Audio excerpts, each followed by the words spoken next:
Hello guys, ഇന്ന് നമുക്കൊരു കൊച്ചു മാലാഖേനെ ഉണ്ടാക്കിയാലോ. ഇത് ഒരു കസ്റ്റമൈസ്ഡ് ഓർഡറാണ്. അപ്പോൾ ഫസ്റ്റ് നമ്മൾ ഹെഡ് ക്രോഷ് ചെയ്തു, അതിലേക്ക് സേഫ്റ്റി ഐസും വെച്ച് കൊടുത്തു, അതിൽ ഫൈബറും ഫില്ല് ചെയ്തു. നമ്മുടെ ബോഡിയിൽ ഗൗണിൻ്റെ വൈറ്റ് പാർട്ട് അതിൽ തന്നെ അറ്റാച്ച് ആയി വരണ പോലെ ചെയ്തത്.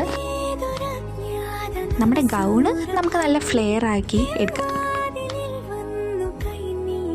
പിന്നെ മുടി ഞാൻ കുറേ ആലോചിച്ചു കഷ്ടപ്പെട്ട് അതും സെറ്റാക്കി. പിന്നെ നമ്മുടെ മാലാഖയുടെ വിങ്സ്. ആൻഡ് ലാസ്റ്റ് നമുക്ക് മാലാഖയുടെ ഹെഡിൽ ഒരു ക്രൗൺ അല്ലെങ്കിൽ ഒരു വൈറ്റ് റിങ് പോലെ ഫിറ്റ് ചെയ്ത് കൊടുക്കാം.